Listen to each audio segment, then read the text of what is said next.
Hi, நம்ம வைரலாக போயிட்டுருக்க சீஸ் கேக் பண்ணுறது எப்படின்னு பார்க்கலாமா? அதுக்கு க்ரீக் யோகர்ட் வந்து ப்ளைனில் எடுத்துருக்கேன். அது மாதிரி லோட்டஸ் பிஸ்கட்லேயும் ஒரு பேக்கெட் எடுத்துருக்கேன். இப்போ வந்து நம்ம க்ரீக் யோகர்ட்டை வந்து கொஞ்சம் நல்லா மிக்ஸ் பண்ணி விட்டுக்கலாம். அதாவது அந்த யோகர்ட் வந்து நல்லா வந்து ஸ்மூத்தாக இருக்கணும். ஓகே, நல்லா மிக்ஸ் பண்ணதுக்கப்புறமா நம்ம வந்து இந்த லோட்டஸில் உள்ள பிஸ்கட்டை வந்து நம்ம அரேஞ்ச் பண்ணி வச்சுக்கலாம். இந்த மாதிரி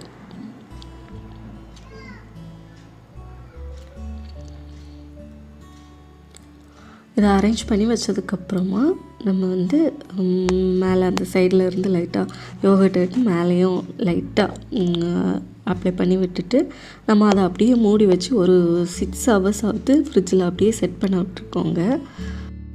நான் இதை நைட்டு தான் பண்ணியிருந்தேன். ஸோ நெக்ஸ்ட் டே தான் எடுத்து பார்க்குறேன்.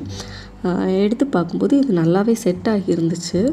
இதோட டேஸ்ட் வந்து நல்லாவே ஒரு சீஸ் கேக்கோட ஃப்ளேவர்லேயே இருந்துச்சு.